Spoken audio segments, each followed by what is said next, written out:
You know that moment when you're scrolling through your phone and you realize you've been watching videos or reading posts for hours. You're not alone. But have you ever stopped and wondered what happens when kids spend too much time on social media? Let's explore this together. The impact of social media on kids is a pressing concern for parents, educators, and policymakers. According to a Pew Research Center survey, 2020, 59% of teens aged 13 to 17 say they have experienced online harassment.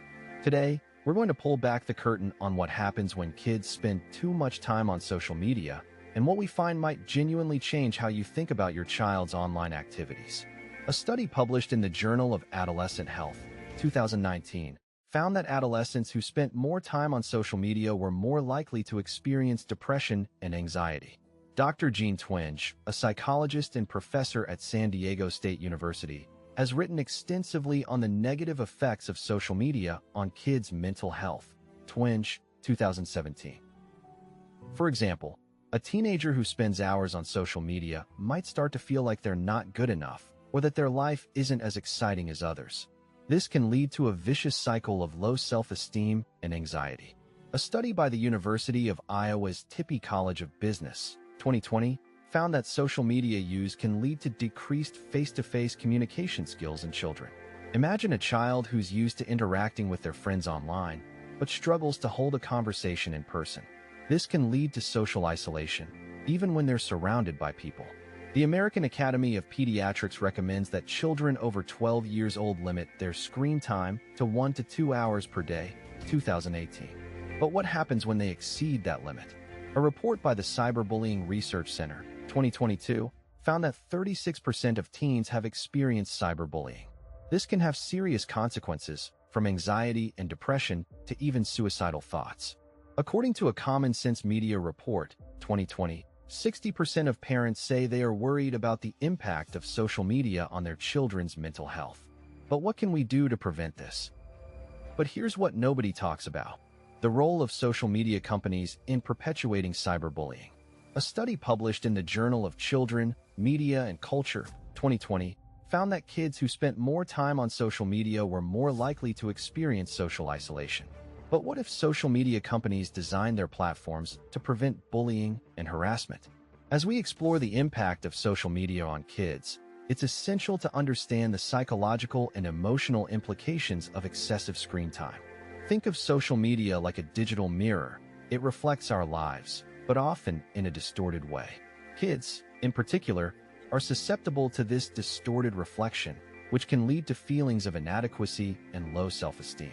Social media companies need to take responsibility for their role in perpetuating cyberbullying and harassment.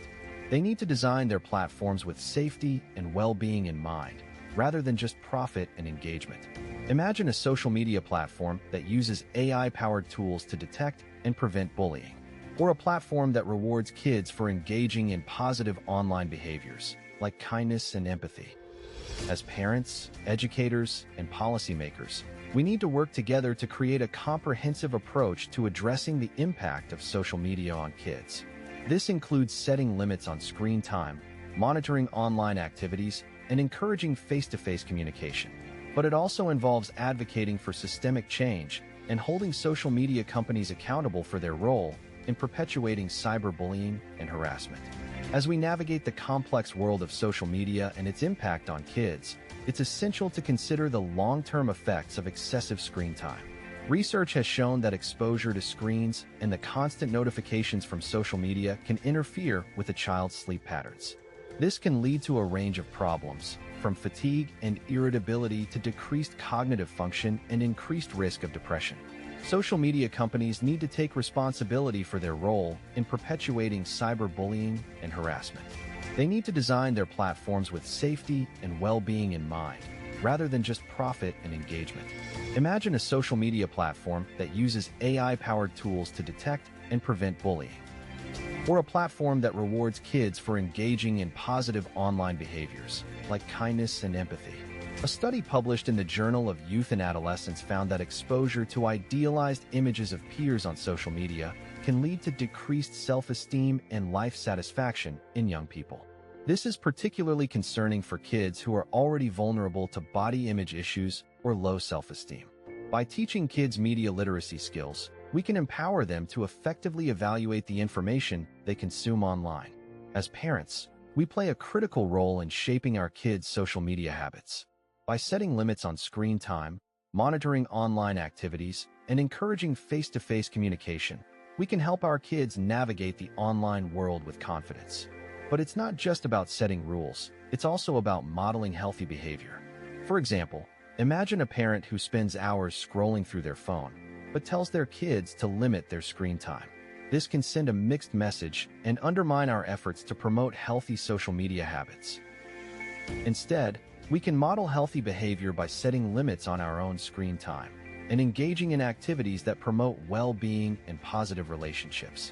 We can also have open conversations with our kids about the risks and benefits of social media and encourage them to think critically about the information they consume online. By taking a proactive approach to social media, we can help our kids develop healthy habits that will last a lifetime. And as we navigate the complex world of social media and its impact on kids, it's essential to consider the long-term effects of excessive screen time. Let's make a commitment to prioritize our kids' well-being and to work together to create a healthier online environment. As we look to the future of social media, it's clear that we need to take action to protect our kids. This includes advocating for systemic change and holding social media companies accountable for their role in perpetuating cyberbullying and harassment. We can also support initiatives that promote media literacy and encourage kids to think critically about the information they consume online. And as parents, educators, and policymakers, we need to work together to create a comprehensive approach to addressing the impact of social media on kids. Let's imagine a future where social media is designed to promote well-being, safety, and positive relationships. A future where kids can navigate the online world with confidence, and where social media companies prioritize safety and well-being over profit and engagement. It's time to take action and to demand change.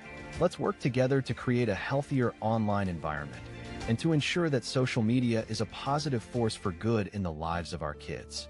So next time you find yourself wondering what happens when kids spend too much time on social media, remember, it's not just about limiting screen time. It's about creating a healthy online environment. Here are 3 things you can do. Set limits on screen time, monitor your child's online activities, and encourage face-to-face communication.